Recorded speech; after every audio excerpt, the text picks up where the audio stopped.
Agoyo ne Nyasaye maduong' erokamano kod okinyi ma kawuono ma Kristo oseloso kendo osetimo. Achaka chopo e Lolwe TV ka okinyi nikech Kristo ma Ruoth osetimona ng'wono.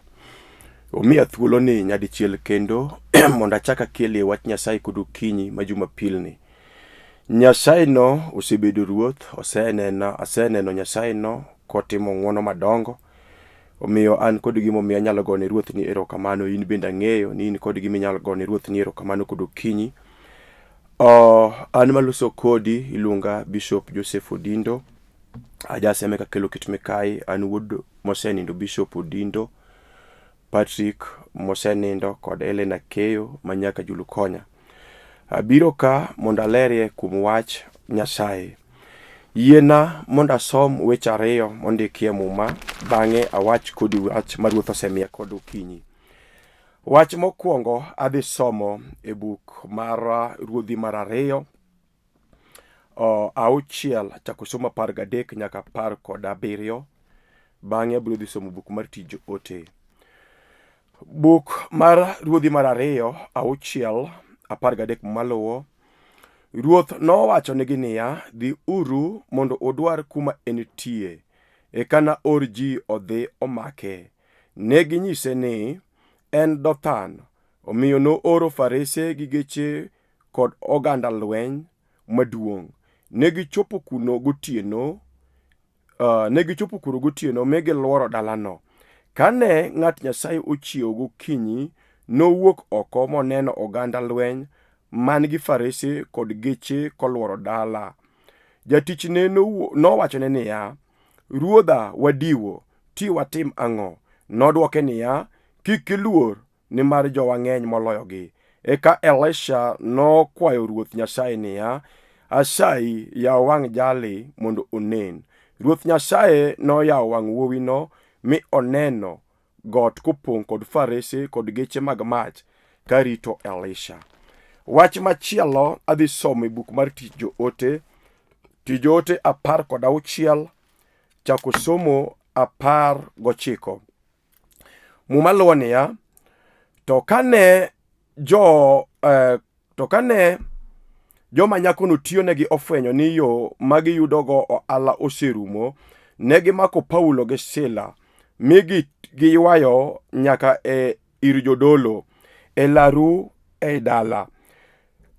Ne gikelogi e nyim jong'ad bura ma jo-Rumi, mi giwacho niya, jogi gin jo-Yahudi, to gikelo koko e dalawa. Gipuonjo ji tim ma chikwa ok oyie mondo watim, wan jo-Rumi. Eka ji duto bende nonywakogi gi wach. Jong'ad bura nolonyo lep Paulo gi Sila ayuka, kendo negigolo chik mondo ochwadgi. Kane osechwadgi malich ahinya, negibologi e jela, ka ginyiso jarit mondo olornegi matek. Mano omiyo jarit nobologi e ot ma iye, mi otweyo tiendegi e kind lodi mag yien. Karudi wuor tir, Paulo gi Sila noyudo lemo kendo wer ne Nyasaye. Ka joma otwe mamoko to ochiko itgi winjogi. Eka negipo ka piny oyiengni matek, mi mise mag jela ondekni. Gikanyono dho udi duto noyawore, kendo nyororo mag joma otwe nogonyore. Mano e wach Nyasaye ma Ruoth omiya kod okinyi. Kulwi mondo walaw. Wuoro maler, Nyasaye marahuma, Jehova mapok olo, Nyasaye manitie, asemi duong' Kristo manyakwaro bedi. Erokamano kod okinyi, jabura ma ono. Isetimona ng'wono Kristo, okinyi kendi chak ikelo ya ka. E TV Lolwe ka, Jehova asechopo nikech wachni. Omiyo akawora, Jehova ketona lweti, iuma gi teko kod nyaloni maduong'. Ibedna kuot kod okumba Kristo mar polo. Bedna Nyasaye kuom weche duto, nyingi yudo duong' mana kuom nyinge Yesu Kristo no Ruodhwa. Amen. Agoyo ne Nyasaye maduong' erokamano nikech okinyi machielo ma Kristo osetimo. Asomo weche ariyo Muma, to mage wach madwa nalu tir koka baro bada koracham kata bado korachwich. Tadwa nalu wach no tir, toke to wabiro lamo kodi Nyasaye, to wabiro neno gik ma Jehova biro timo. akwayi kod muolo mondo ikaw kom ibedo piny mondo iwinj wach ma Kristo oseorage TV ka nikech in. Gima ng'eyo ma onge go gi kiawa ma kendo an go gadiera ni Jehova pok osetimo ga makosa mito oro jatichne kayiem nono ko onge kod ng'ato kod wach. Mano omiyo chunya go tik ni en adier ni Jehova osemiya wach nikech in ma Ruoth omiyi mondo iwinja kata mondo inena. Omiyo kaw thuolo mondo ibed piny, ichik iti, ilos winjo mondo iwinj wach ma Kristo miya, toke to wabiro lamo Nyasaye. Weche ariyo masome muma mane wach madwaro mondo alosie, bang'e to wabiro lamo kodi Nyasaye maduong' mar nyalo. Okinyi kawuono ne wach masome muma loso kuom Elisha maja Israel kod ruoth mar jo Iram. Muma maler wacho ni odiochieng' moro achiel jo Aram kaachiel kod jolwenje ne iko lweny mondo giked gi jo Israel. To kata kamano e kinde ka kinde mane giloso lweny, ma ruodh jo Aram oluongo jolweny kaachiel kod jodonge monyisogi kama obiro bute kurito jo Israel kod jolweny maduong' mondo bang'e gitiek jo Israel e lweny. To e kinde ka kinde kane gipango mano, to ne nitie ng'at moro e piny Israel mane oro wach ni ruodh Israel to kone niya, kik iluw kanyo nikech jo Aram ma jowasikwa osebuto kanyo. Omiyo jo ruodh Israel ne oro jolwenje kama nokone ni jo Aram ma jasikgi obutoe, mane gigoyo jo Aram ma gitiek ngimagi. Mano nomiyo ruodh jo Aram noluongo bura e State House mondo non kod iye ng'at mane matiroga wach ne jo Israel gimoro amora mopango e State House kata gimopango modwa timo marach ne jo Israel. To odiochieng' no mumaluwo niluongo jodongo mag jo Aram e State House mondo non wach ni kod iye. Ong'e ni to en ng'at mane tuwuok kure to nyinge en ng'a matiroga wach mwasepango kata kaka wapango ni wadhi kedo gi jo Israel. To e kanyo mumaluwo niya, ng'at achiel kuomgi e kind jodongogi nowacho ni winjo ruoth, onge ng'at materoga siri marwa mag jo Aram ne jo Israel. To ng'atie ng'at achiel iluongo ni Elisha. Jalni en ng'at maneno wach makata in kari mar nindo kata wach moro amora miwacho State House ka jali neno, to en mong'iso ruodh Israel gimoro amora mwapango. Ka ruodh jo Aram nowacho niya, kara dhi uru mondo mi udware kama enitie, to kuseyude to kelna wach mondo or jolweny mondo make kama enitie. To ka ng'at achiel no chako wacho niya, jalo ni kamoro e piny Israel kamiluongo ni Dothan. To ka ruodh jo Aram nowacho niya, okay, onge wach, wewa or jolweny. Kano oro jolweny mano dhi oluoro dala ko piny timo mudho piny otieno. Ne gidhi kanyo ma giluoro dala no kama ne Elisha jatich Nyasaye ma ruoth osewalo, ma ruoth osewiro nitie. To mwala wacho ni ne giluoro kanyo gotieno. To ka piny oru, Elisha noneno ka giluoro, to jatichni to ka nowuok oko to ywak, ruoge ot ko ywak, to wacho wach mondikie muma ni ruodha kawuono ni to wadiwo nikech gisebiro ma giluoro dala, ang'o mwabiro timo? To Elisha kono jatichne niya, we bedo maluor nikech jokwa mani korwa ng'eny moingo ganda minenogo. Eka Elisha nokwayo Nyasaye ni ruoth yawe wang' jalni mondo ne kaka jowa ng'eny moingo jowasikwa. Muma maler wacho ni eka ruoth Nyasaye nowinjo lambe Elisha mino yawo wang' jalni moneno ganda maduong'. Mane wach madwa nalosie.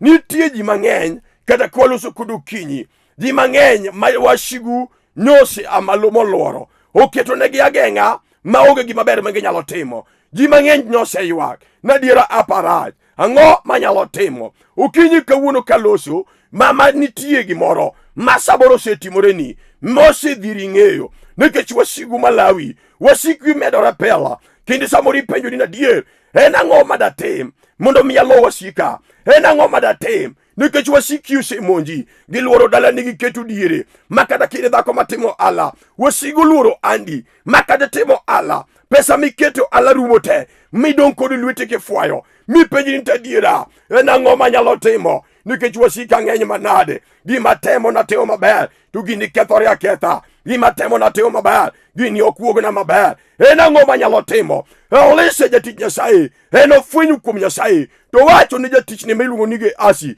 iwinjo Gehazi, gima pok ing'eyo, wang'i mudinore, ok ine wasi jogo mani korwa, joma ni korwa ng'eny moloyo jok mineno.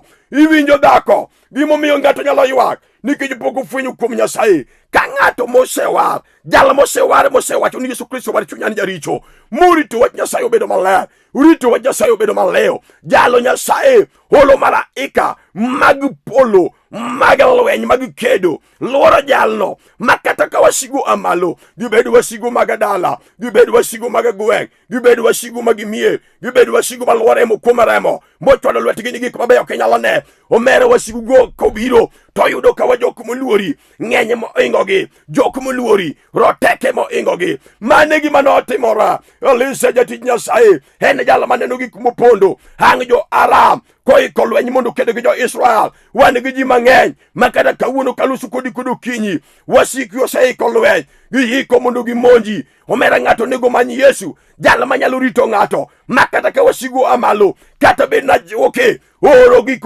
maguchawi engi mani kanyo mondo manyibo makame nitie, to giyudo ka jok mani kori jogo ng'eny moloyo gi. Elisha ofwenyo kuom Nyasaye, owacho ni Gehazi, we ywaka kiwacho no, we wacho ni kawuono wanatimo ang'o, we wacho ni kawuono wadiwo jok mani korwa, jogo ng'eny moingogi, en mani wang'yo kinde. Omera dhako kata ywak, kata kosewari dhako, we ywak mama, jok mani kori, jogo ng'eny moingo jasiki. In monego wang'ing'ne mondo ing'eni in gi jok mang'eny moingo jasigu, kata jasigu nyono piny magi kalagi magi chono lwetgi ni gima ber ok nyalo neno. Wan gi ji mang'eny ei piny boma Nairobi ka moseywak ne Nyasachwa, Jehova timna mang'wono, Jehova ana malo, we anini kod wang'a. Kata kamano jasigu moluorogi, jogo ng'eny odagi ni gima ber ok nyalo timore ngimagi, kata gitimo mondo giti tije. Somo to soma tich osemanyo, osetamore, osetimo alo tamore,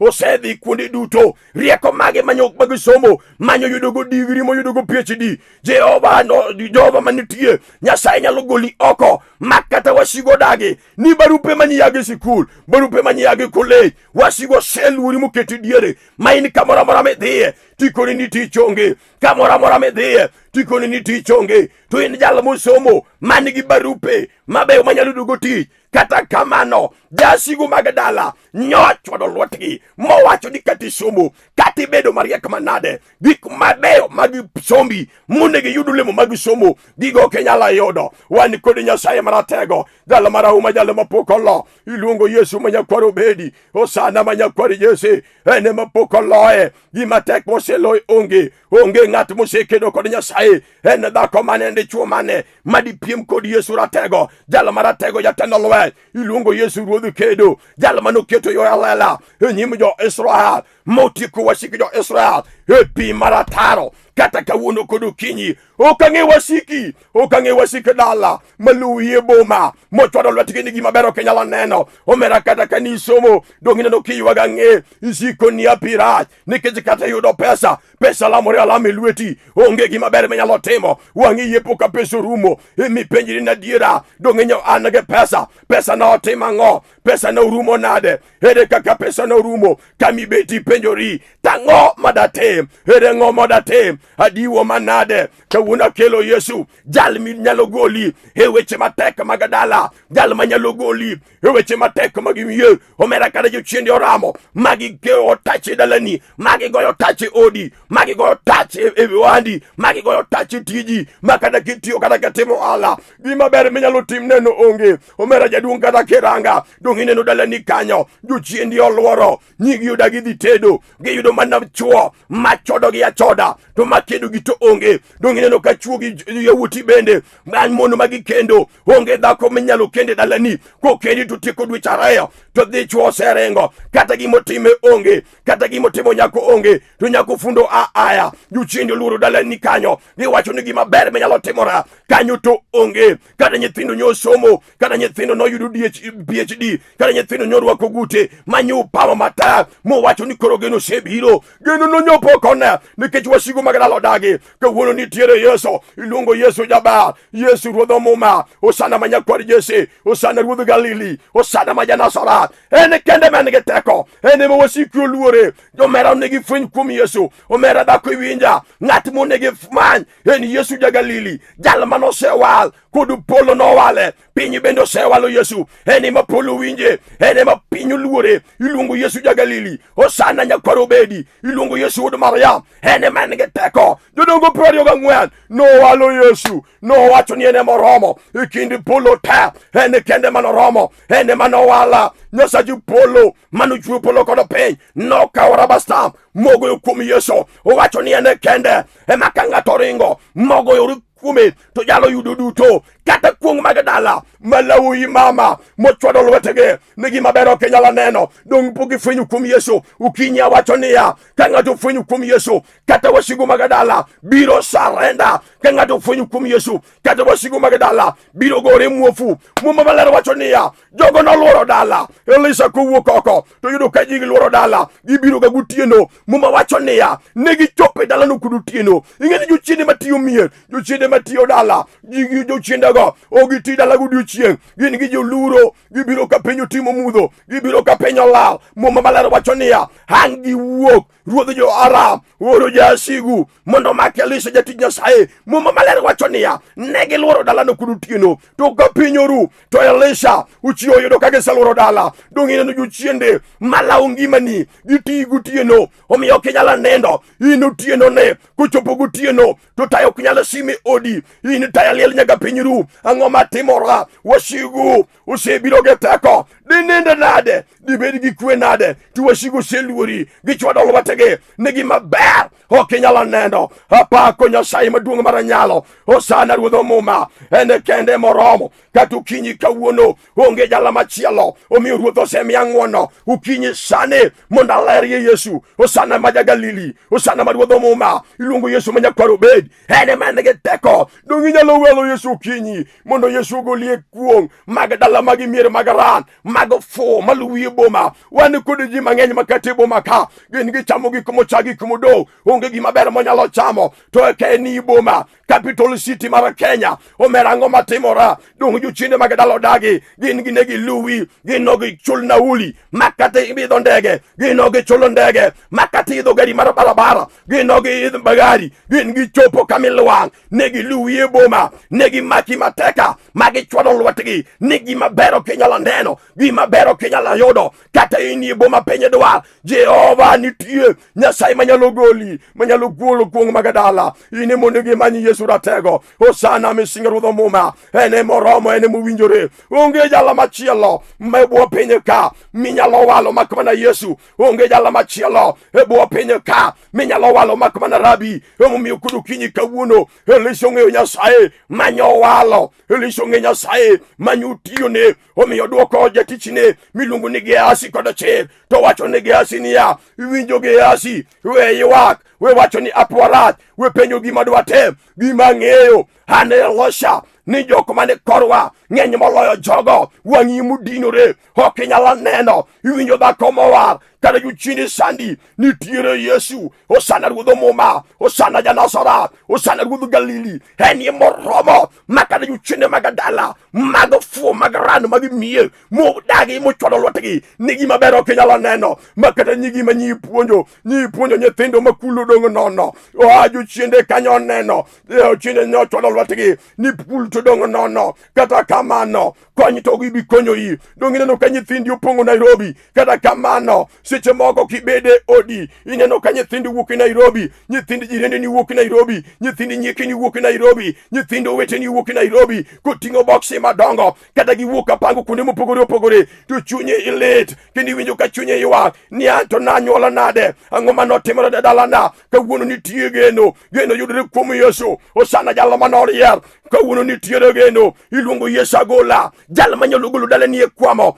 kata ji osenyieri. Omera nawacho chieng' moro ka ni gimoro ka timore ne ng'ato, kata ka jochindi omaki mateka ma ji neno ka onge gima ber e lweti, nyaka jok moko nego chayi, jogo nyalo chayi. Nyaka jok moko nego los kuomi, jogo nyalo loso kuomi. Nikech ka girangi to gineno kionge gimoro, ionge ohala, onge gima ber manyalo timoreni. Kata ka girango ngimani gineno ka gima ber manyalo wuki onge. Kawuono nitiere Yesu, jal maratego, jal mara uma, jal manyalo goli. Iluongo Yesu agola. No gola okela gi chunje magadala awacho ni kuda diera ni kata in bende kiyi kudu kinyi Nyasaye ni tie kodo teko unyalo pudi okera na magadala unyalo goli oko fo mar mie ye ova ni tie kodo teko eni ma romo eni mu winjore Nyasaye chwano ni tie kudu kinyi abiru lamu kudi Nyasaye mbele kanyo ka tieko webe na lale wachi Yesu jalma notimo na ngono andi bende na donga diera onge gi maber manyalo neno to Nyasaye mine na yalo ni jali mano mako bada ini bende kawuono kata wasiki oluori ane mane wasigo lora negi lora magi keta diere ma onge gi maber manyalo neno oda ne onge gi maber manyalo neno hengi mana gi maber manyalo neno onge kate dala par wuora gi maber manyalo nene onge to kanu afunyu kum Yesu osana jalo mayale TV ka jale mano loko ngimawa jalo no loko par wuora jalo no loko koto mamana udhiambo kawuono kudu kinyi kayalo nita wacho ni gima ng'eyo oka wacho ni gima winjo oka wacho ni gima pimna wacho ni gima seneno ni Yesu ka ng'ato walo jalo nyalo loko ngima ni afucha ka ng'ato walo kum Yesu kata janyulo chayo dalau kata gineno kada lau gima ber manyalo wuki onge ka ng'ato fwenyu kum Yesu oko dewre kata usomo kata une jomaranda Jehova nyalo amalo Jehova nyalo yore matongo maune Nyasaye kodu wangu manyaka jokumanyo luru jokumanyo chayo nyalo chako luru kendo jokumanyo jaro jogo nyalo neno Nyasaye maduo karie bade katimo gik madongo owacho ni koda diera ane walao wane walewa diera giparu wuora kudindo onge gima ber menyalo ne dalawa ne wadongo koda diera makada gik mabeyo kata mach menyalo kwanya ok ne nyalo kwanye dalawa ikwanyo na didu kada kibrit ne okwanyala nyalo mondo wangiu kibrit obedogo ere gima ber mano wanyalo yudo onge gima ber manelo ne dalawa omiyo ji no chayo wagwe dalawa kende manodo onge gima ber menyalo ne dala ne wan kod ot ma 10 by 10 marilu mawiye rieny makata pes lum ok no nyalo yudo wuora udindo ok nyalo yudo pes lum menyalo umo godo odono tudiu chiengo nogo mane wafwenyu kum Yesu e par wuora kudindo kanyo ne waneno Nyasaye maduo osana majapayo osana majabiro ne joko mojwa iluongo Yesu ruodho muma jalo mara tego jalo mara uma Yesu ruodho war wokono kane wawale mar wuorwa no waseneno gik motimo kada sani pod waneno gik motimo nyaka joko manyo chayowa joko manyo jarowa joko neno ngono mar Nyasaye ka ng'ato rito warwo iwinjo gimomiyo osetimori ni marach kod warruok miwuothogo nikech wuotho kod warruok mar pangles warruok mar dwanyruok kaguogi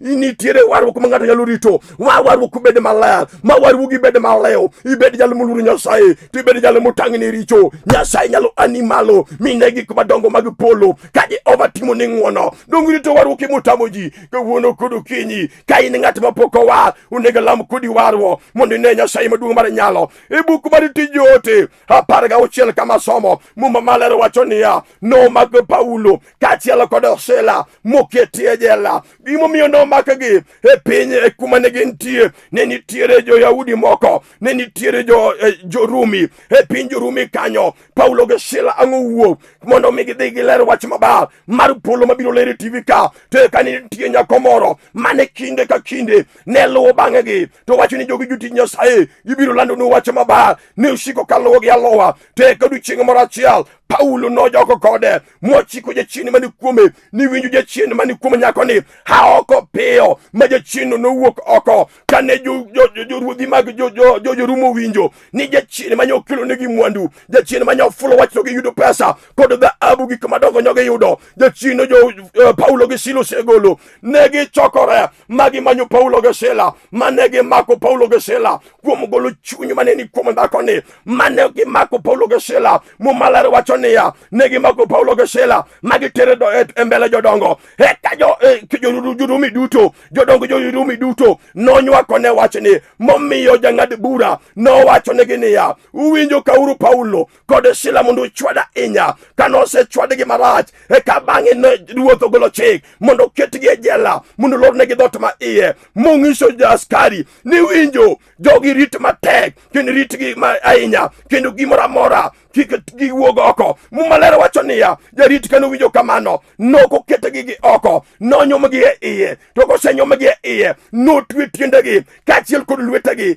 gi nyororo kod lodi mag yien mumaler wacho niya odiero duwuoro tir kochopo odiero diwuor Paulo kod Sila oparo kuom Nyasaye manyogi yalo momiyogi nie jela, manyogi werne momiyogi nie jela, Nyasaye manyogi wuothone momiyogi nie jela, momiyo wasigu omakogi oketogi e jela. Angi paro diru diwuor to giwacho ni adiera, Nyasachwa pok ojwangowa, Nyasachwa nitie to nego wanene idir jela ka. Dong mane gima dwane tim, kata wasiki osemaki, wabiro lamo kodi Nyasaye, Nyasaye minyalo lam, Nyasach alama enitie. Jehova makolam to winjo to amalo kod teko to timo ne dhako kata dichuo mane Nyasaye nogo, mane Paulo gi Sila lamo idiru diwuor ter. Momalero wacho niya negi lamo Nyasaye ka giwero wende mag apak mar Jehova mar Israel. Momalero wacho ni diru ter kane giwinjo mutni mar piny ka piny wiyongini matek, magi funde mag jela nogonyore nyaka nyororo, mag jela nogonyore madhudi noyawre. Nitiere Nyasaye maduong' makata jochiende nyomaki momaki mateka, winjo mama jochiende nyalo maki makata wari. Paulo gi Sila negi mako mokete jela mutue, kata ini bende winja kata giwarwo dune nyuka jochiende sandi iwinjo dichuo dongo wari awara, iting'o muma yalo, iwuotho kod wach Nyasaye, iwacho ni Nyasaye nyalo. Kata kamano langi chuje magimudho to maki mateka, gima ber minyalo neno onge. Kawuna wacho niya kata jochiendi omaki moketie jela, onyumi kod iye, utwi utiendeni, utwi lweteni, gima ber minyalo neno onge. Kod warruok mar musalaba, kawuna wacho niya nitie Yesu osana ruodh muma, nitiere Yesu osana ja-Galili, osiep Lazaro ma ja-Bethania, osiep Maritha gi Maria madhako, ene mane kod teko ma kod nyalo mar goli oko. Winjo dichuo wan kod ji mang'eny mowasigu nyomako kod warruok mar nengo moketogi e jela, utwe tendgi to twe lwetegi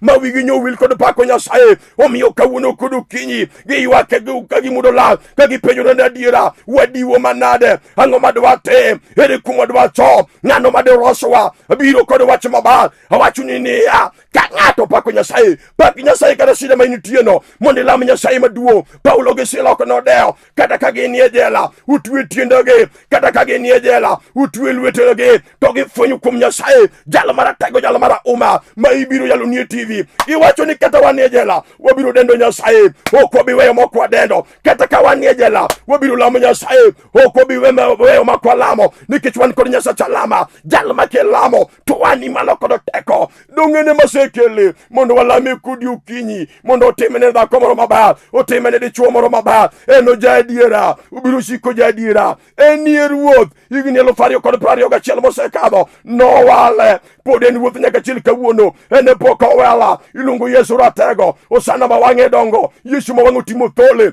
onge gima nyalo pondone, gima ok nyalo neno onge. Gimikadhe no mama kata jela ma initie, gimikadhe no dichuo, gimikadhe no dana, gimikadhe nyako kata kijana, Nyasaye ong'eyo. Osea malo mondo timine ng'wono, onego lamie kodi Nyasaye. Awinjo ka ruoth oselema, awinjo teko malo polo oselor mondo alamie kod dhako moro, alamie kod dichuo moro ma jachiendi okete jela, otweyo gima nyalo timo onge. Ing'eyo ni ng'ama otwe lwete to chako twe tiende, kata gima nyalo timo onge. Done ber nade to tiele ma ng'ato wuothogo kodhi manyo gik mabeyo, done ber nade to lwede ma ng'ato tiyogo mondo gel gik mabeyo. Kotwe tiendi motwe lweti kaka Paulo gi Sila, gima ber minyalo neno onge. Osechopo kinde ma wawe ywaka, walam Nyasaye to wadend Nyasaye mondo Nyasaye chuonwa malo. Jehova biro chodo nyororo mosemaki mosetweyi, we alamie kod ng'ato moseloso yie, moseloso winjo mondo Nyasacha ni oane malo. Awinjo ruoth olema, awinjo teko mar polo oselor mondo otime ng'wono, mondo otime ng'wono ne dhako, otime ng'wono ne dala, otime ng'wono ne dichuo, mondo Nyasacha wani malo. Akia kiseloso yie,